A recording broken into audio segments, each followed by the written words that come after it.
Taqiyuddin Ahmad bin Abdul Halim bin Taimiyah. Ia berasal dari keluarga takwa. Ayahnya Sihabuddin bin Taimiyah, seorang syaikh, hakim, khatib, alim dan wara. Kakeknya Majduddin Abu Birkan Abdul Salam bin Abdullah bin Taimiyah Al-Harani, Syekhul Islam, ulama fikih, ahli hadis, tafsir, ilmu ushul, dan hafiz. Lahir di Haran 10 Rabiul Awal 661 Hijriah di zaman ketika Baghdad merupakan pusat kekuasaan dan budaya Islam. Ketika berusia 6 tahun, Taimiyah kecil dibawa ayahnya ke Damaskus. Di Damaskus, ia belajar pada banyak guru. Ilmu hitung, had, nahwu, usul fikih merupakan bagian dari ilmu yang diperolehnya. Di usia belia, ia telah mereguk limpahan ilmu utama dari manusia utama. Dan satu hal, ia dikaruniai Allah Ta'ala kemampuan mudah hafal dan sukar lupa. Hingga dalam usia muda, ia telah hafal Al-Quran. Tak hanya itu, ia pun mengimbangi ketamakannya menuntut ilmu dengan kebersihan hatinya. Ia amat suka menghadiri majelis-majelis mudzakarah atau zikir. Pada usia 17 tahun, kepekaannya terhadap dunia ilmu mulai kentara, dan umur 19 ia telah memberi fatwa. Ibnu Taimiyah amat menguasai rijalul hadis atau perawi hadis dan fununul hadis atau macam-macam hadis, baik yang lemah, cacat, atau sahih. Beliau memahami semua hadis yang termuat dalam Kutubus Sittah dan Al-Musnad. Dalam mengemukakan ayat-ayat sebagai hujah, ia memiliki kehebatan yang luar biasa, sehingga mampu mengemukakan kesalahan dan kelemahan para mufasir. Tiap malam ia menulis tafsir, fikih, ilmu ushul sambil mengomentari para filosof. Sehari semalam ia mampu menulis 4 buah kurosah atau buku kecil yang memuat berbagai pendapatnya dalam bidang syariah. Ibnu Wardi menunturkan dalam Tariqul Ibnul Warid bahwa karangan beliau mencapai 500 judul. Al-Wasiti mengemukakan, demi Allah, syekh kalian Ibnu Taimiyah memiliki keagungan khuluqiyah, amaliyah, ilmiah, dan mampu menghadapi tantangan orang-orang yang menginjak-injak hak Allah dan kehormatannya. Dalam perjalanan hidupnya, Ibnu Taimiyah juga terjun ke masyarakat menegakkan amar ma'ruf dan nahi munkar. Ia tak mengambil sikap uzlah melihat merajalelanya kemaksiatan dan kemungkaran. Beliau tak segan-segan menghancurkan tempat-tempat maksiat. Lebih jauh lagi, beliau juga terlibat dalam perang melawan invasi tentara Tartar. Suatu saat dalam perjalanannya ke Damaskus, di sebuah warung yang biasa jadi tempat berkumpulnya para pandai besi, ia melihat orang bermain catur. Ia langsung mendatangi tempat itu untuk mengambil papan catur dan mengembalikannya.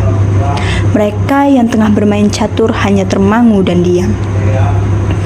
Beliau juga pernah mengobrak-ngabrik tempat mabuk-mabukan dan pendukungnya. Bahkan pernah pada suatu Jumat, Ibnu Taimiyah dan pengikutnya memerangi penduduk yang tinggal di Gunung Jurdu dan Kasrawan karena mereka sesat dan rusak akidahnya akibat perlakuan tentara Tartar yang pernah menghancurkan kota itu. Beliau kemudian menerangkan hakikat Islam pada mereka.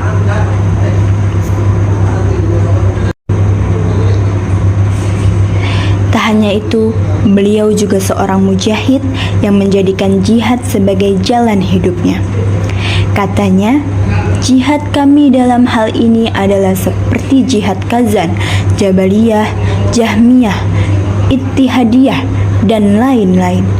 Perang ini adalah sebagian nikmat besar yang dikaruniakan Allah Ta'ala pada kita dan manusia. Namun kebanyakan manusia tak banyak mengetahuinya. Tahun 700 Hijriah, Syam dikepung tentara Tartar. Ia segera mendatangi wali kota Syam guna memecahkan segala kemungkinan yang terjadi. Dengan mengemukakan ayat Al-Quran, ia bangkitkan keberanian membela tanah air menghalau musuh. Kegigihannya itu membuat ia dipercaya untuk meminta bantuan Sultan di Kairo. Dengan argumentasi yang matang dan tepat, ia mampu menggugah hati Sultan. Ia kerahkan seluruh tentaranya menuju Syam, sehingga akhirnya diperoleh kemenangan yang gemilang. Pada Ramadan 702 Hijriah, beliau terjun sendiri ke medan perang Syukut yang menjadi pusat komando pasukan Tartar. Bersama tentara Mesir, mereka semua maju bersama di bawah komando Sultan. Dengan semangat Allahu Akbar yang menggema, mereka berhasil mengusir tentara Tartar. Syukuk dapat dikuasai. Pemikiran Ibnu Taimiyah tak hanya merambah bidang syar'i, tapi juga mengupas masalah politik dan pemerintahan. Pemikiran beliau dalam bidang politik dapat dikaji dari bukunya Minhaj As-Sunnah An-Nabawiyah fin Kalam Asyiah wal Qadariyah, atau Jalan Sunnah Nabi dalam penyangkalan terhadap keyakinan kalangan Syiah dan Qadariyah. As-Siyasah Asy-Syariah, atau Sistem Politik Syariah. Kitab Al-Khiyaratul Ilmiyah, atau kitab aturan-aturan yuridis yang berdiri sendiri, dan Al-Hisbah fil Islam, atau pengamat terhadap kesusilaan masyarakat dalam Islam. Sebagai penganut aliran salaf, beliau hanya percaya pada syariat dan akidah serta dalil-dalilnya yang ditunjukkan oleh nas-nas. Karena nas tersebut merupakan wahyu yang berasal dari Allah Ta'ala. Aliran ini tak percaya pada metode logika rasional yang asing bagi Islam, karena metode semacam ini tidak terdapat pada masa sahabat maupun tabi'in, baik dalam masalah usuluddin, fikih, akhlak, dan lain-lain. Selalu ia kembalikan pada Quran dan hadis yang mutawatir. Bila hal itu tidak dijumpai, maka ia bersandar pada pendapat para sahabat, meskipun ia seringkali memberikan dalil-dalilnya berdasarkan perkataan tabi'in dan atsar-atsar yang mereka riwayatkan. Menurut Ibnu Taimiyah, akal pikiran amatlah terbatas, apalagi dalam menafsirkan Al-Quran maupun hadis. Ia meletakkan akal pikiran di belakang nas-nas agama yang tak boleh berdiri sendiri. Akal tak berhak menafsirkan, menguraikan, dan mentakwilkan Al-Quran, kecuali dalam batas-batas yang diizinkan oleh kata-kata atau bahasa dan dikuatkan oleh hadis. Akal pikiran hanyalah saksi pembenar dan penjelas dalil-dalil Al-Quran. Bagi beliau, tak ada pertentangan antara cara memakai dalil akli yang syahih dengan cara akli yang syarih.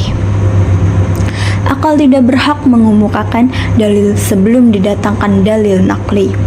Bila ada pertentangan antara akal dan pendengaran atau sam'i, maka harus didahulukan dalil qat'i, baik ia merupakan dalil qat'i maupun sam'i.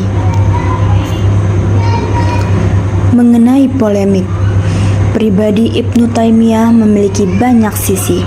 Sebuah peran yang sering terlihat adalah kegiatannya menentang segala bid'ah, khurafat, dan pandangan-pandangan yang menurutnya sesat. Tak heran jika ia banyak mendapat tantangan dari para ulama.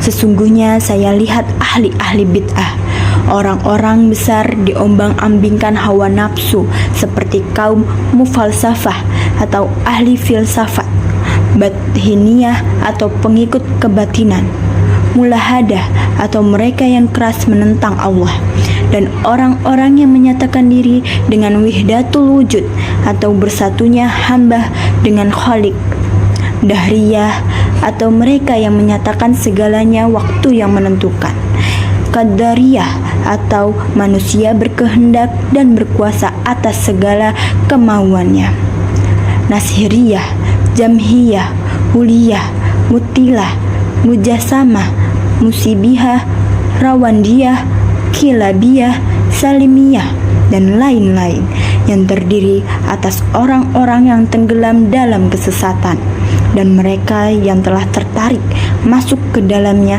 penuh sesat. Sebagian besar mereka bermaksud melenyapkan syariat Muhammad yang suci yang berada di atas segala agama.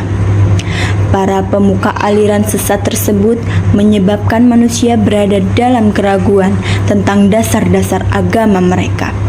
Sedikit sekali saya mendengar mereka menggunakan Al-Quran dan hadis dengan sebenarnya. Mereka adalah orang-orang zindik yang tak yakin dengan agama. Setelah saya melihat semua itu, jelaslah bagi saya bahwa wajib bagi setiap orang yang mampu untuk menentang kebatilan serta kelemahan hujah-hujah mereka, untuk mengerahkan tenaganya dalam menyingkap keburukan-keburukannya dan membatalkan dalil-dalilnya. Demikian di antara beberapa pendapatnya yang mendapat tantangan dari mereka yang merasa dipojokkan dan disalahkan. Pada tahun 705 Hijriah, kemampuan dan keampuhan Ibnu Taimiyah diuji. Para qadhi berkumpul bersama sultan di istana.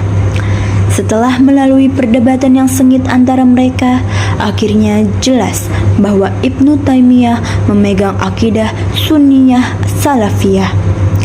Banyak di antara mereka menyadari akan kebenaran Ibnu Taimiyah. Namun, upaya pendiskreditan terhadap pribadi Ibnu Taimiyah terus berlangsung. Dalam sebuah pertemuan di Kairo, beliau dituduh merasakan masyarakat melalui pendapat-pendapatnya yang kontroversial. Sang qadhi yang telah terkena hasutan memutuskan Ibnu Taimiyah bersalah. Beliau diputuskan tinggal dalam penjara selama 1 tahun beberapa bulan. Dalam perjalanan hidupnya, ia tak hanya sekali merasakan kehidupan penjara. Tahun 726 Hijriah, berdasarkan fakta yang diputarbalikan, Sultan mengeluarkan perintah penangkapannya. Setelah menderita sakit selama 20 hari, beliau menghadap Robnya sesuai dengan cita-citanya, mati membela kebenaran dalam penjara. Hari itu, tanggal 20 Zulqaidah 728 Hijriah, pasar-pasar di Damaskus sepi-sepi. Kehidupan berhenti sejenak. Para emir, pemimpin, ulama, dan fuqaha, tentara, laki-laki dan perempuan, anak kecil, semuanya keluar rumah. Semua manusia turun ke jalanan mengantar jenazahnya.